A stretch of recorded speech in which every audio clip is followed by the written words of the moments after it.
Good morning. Today we are going to discuss a very important topic of business study, that is capital structure. We are aware of the topics that we have studied in financial management, that is financial planning, financial management, the concept of financial management that a finance manager has to undertake regarding procurement of the funds, utilization of funds and distribution of funds. Now the next topic is capital structure. Capital structure. Wait a minute. Capital structure.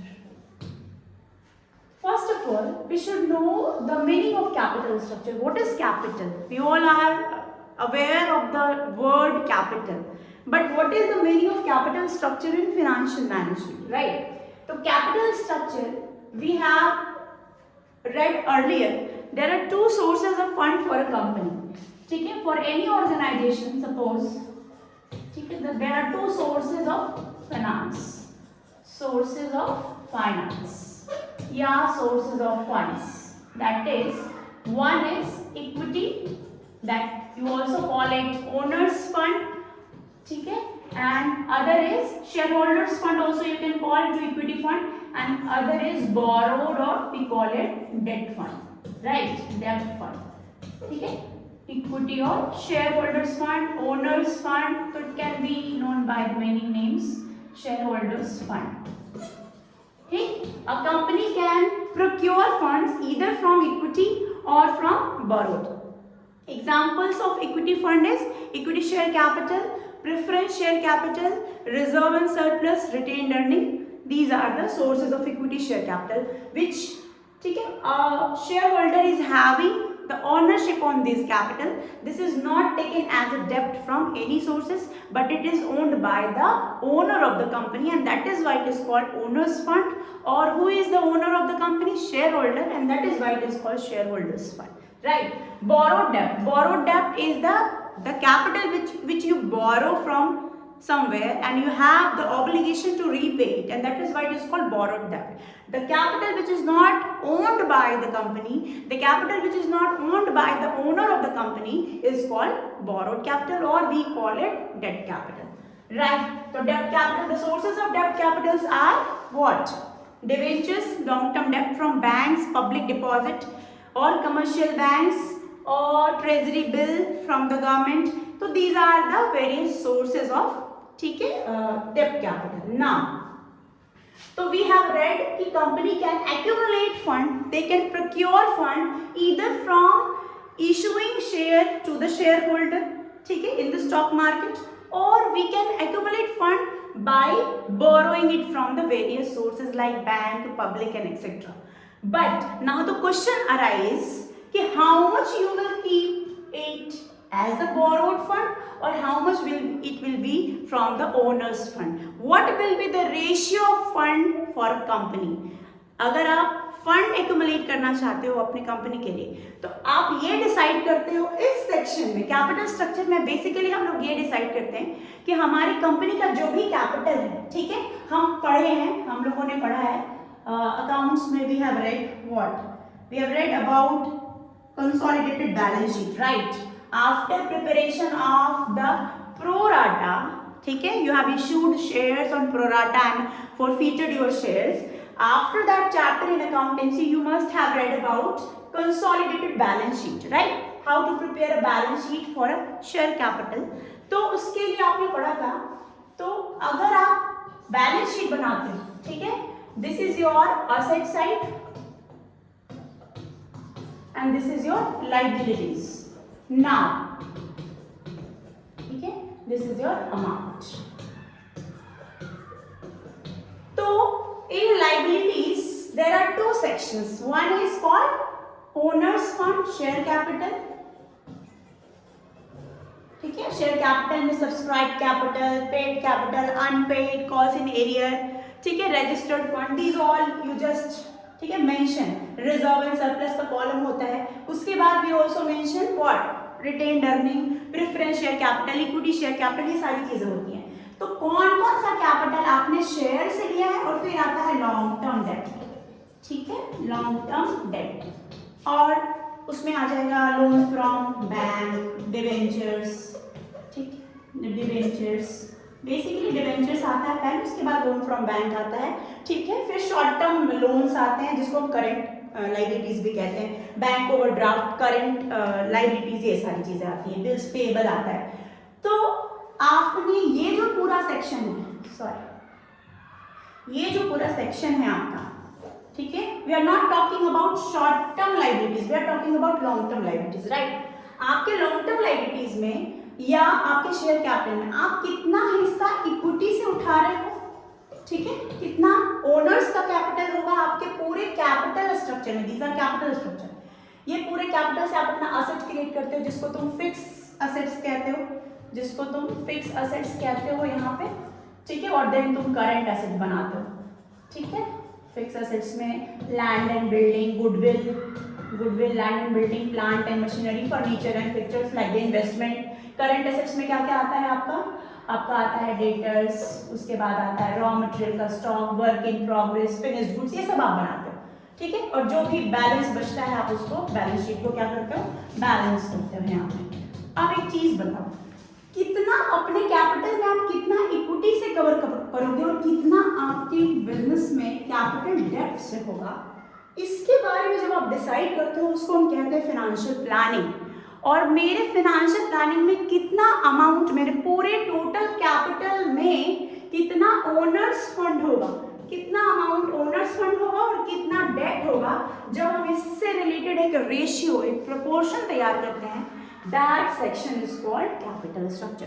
So what is capital structure? Capital structure refers to the proportion of the debt in the total capital, or it refers to the ratio of debt and equity. Like we can say it is the ratio of debt and equity, or it is also explained as the amount of debt, the proportion of debt, the percentage of debt in total capital of a company. आप अपने पूरे capital में कितना amount डेब्ट को use कर रहे हो, कर्ज का पैसा कितना है आपके पूरे टोटल कैपिटल स्ट्रक्चर में, उसको जब हम रीड आउट करते हैं, उसके स्ट्रक्चर को जब हम, ठीक है, फोकस करते हैं, उस कॉन्सेप्ट को कहा जाता है capital structure. This is the concept, this is the meaning of capital structure, right. So अब we have decided what will be the capital, how you will decide कि how much will be the debt and how much you will use as a owner's fund, कितना amount आप owner से लेना चाह रहे हो, share issue करके पैसा ला रहे हो अपने बिजनेस में,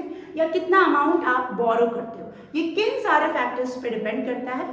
तो we will study factors affecting capital structure and remember it, this is one of the most important topic while doing financial management। आपको बहुत ध्यान रखना होगा कि अगर आप डेप्ट बढ़ा रहे हो तो आपका उसका कंसिक्वेंसेस भी देखना है। आप अगर बोरोड फंड बढ़ाते हो तो उसका लेकोना क्या है, उसकी पॉजिटिविटी क्या है, ठीक है, उसका मेरिट डिमेरिट क्या है। अगर आप इक्विटी बढ़ाते हो तो उसका merit demerit, pros and cons क्या है, क्योंकि दोनों ही का अपना एक प्रोज एंड कॉन्स है, ठीक है। अगर आप इक्विटी लेते हो तो शेयर होल्डर्स ज्यादा बढ़ेंगे, कंट्रोल कंसिडरेशन थोड़ा कमेगा, ठीक है, आपका प्रॉफिट पे जो हक होगा वो धीरे धीरे डिवाइड होता चला जाता है। अगर आप बोरोड लेते हो तो उस पर एक फिक्स बर्डन आता है, आपको इंटरेस्ट पे आउट करना पड़ता है बोरोड पे, तो एक फिक्स बर्डन होता है, फिक्स कॉस्ट बर्डन होता है। लेकिन यहाँ पे कोई ऐसा फिक्स बर्डन नहीं होता, क्योंकि जो भी शेयर होल्डर होंगे उनको इंटरेस्ट नहीं चाहिए होता, उनको क्या चाहिए होता है, उनको प्रॉफिट चाहिए होता है। तो प्रॉफिट होगा then you will distribute dividend. अगर प्रॉफिट नहीं है there is no need of dividend, because we all know this fact that dividend is declared before distribution, है ना। हम डिविडेंड को पहले डिक्लेयर करते हैं अपने एनुअल जनरल मीटिंग में, या एक्स्ट्रा ऑर्डिनरी मीटिंग बैठाते हैं शेयर होल्डर्स, उसमें हम डिविडेंड को पहले डिक्लेयर करते हैं। This is a rule in companies act 2013 कि first we need to declare dividend कि how much dividend we are going to give. कुछ कंपनीज हैं जो डिविडेंड पॉलिसी फिक्स रखते हैं, जैसे रिलायंस वगैरह, दे fix their policy before hand, साल के पहले ही वो लोग फिक्स कर लेते हैं कि हम इतना % डिविडेंड देंगे।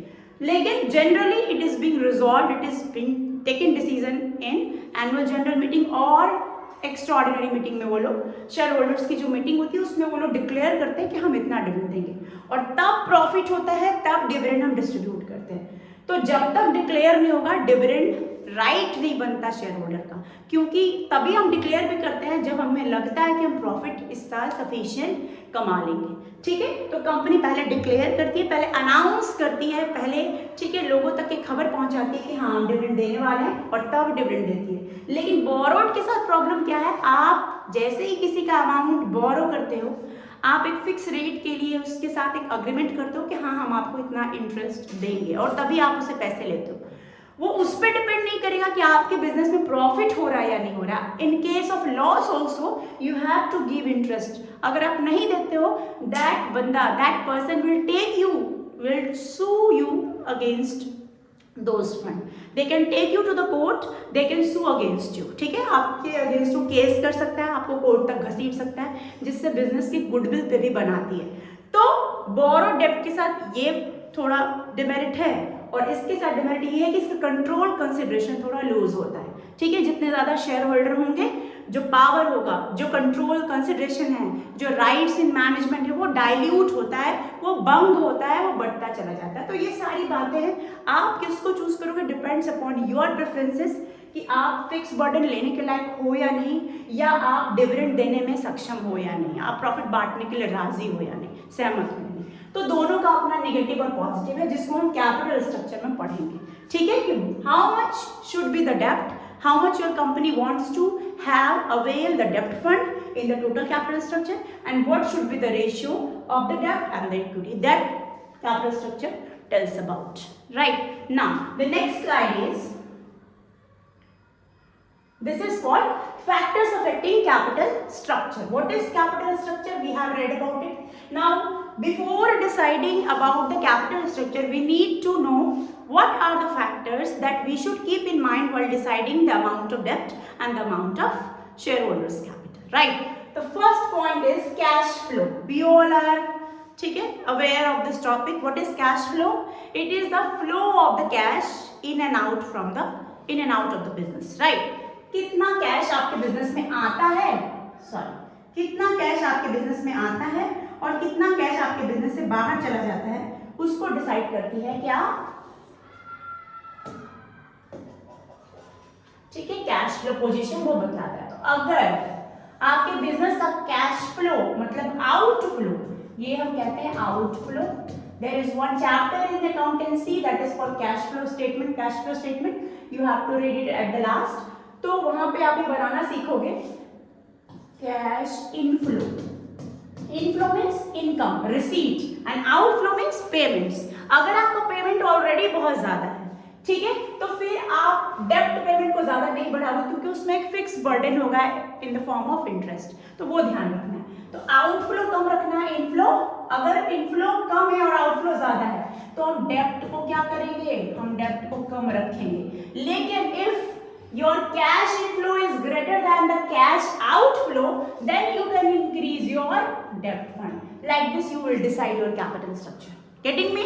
Now, so this is cash flow. Interest coverage ratio. What is interest coverage ratio? Interest coverage ratio means आपके पूरे बिजनेस का क्या प्रॉफिट है, ठीक है, और प्रॉफिट को हम लोग कहते हैं EBIT, that I will discuss it later on, what EBIT divided by interest. ठीक है, EBIT डिवाइडेड बाय इंटरेस्ट, ये क्या होता है इसको अच्छे से समझना है पहले।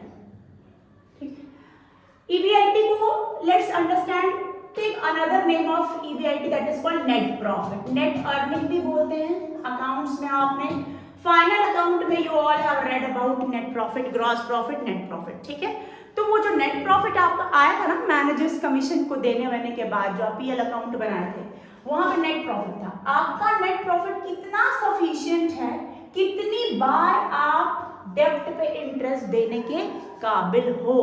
जितना ज्यादा इंटरेस्ट कवरेज रेशियो हाई होगा, उतना अच्छा माना जाता है किसी भी कंपनी का ऑब्लिगेशन पे आउट करने की कैपेसिटी। ठीक है, हायर इज द ICR, इसको ICR भी कहते हैं, higher is the ICR, higher will be the capability of the company.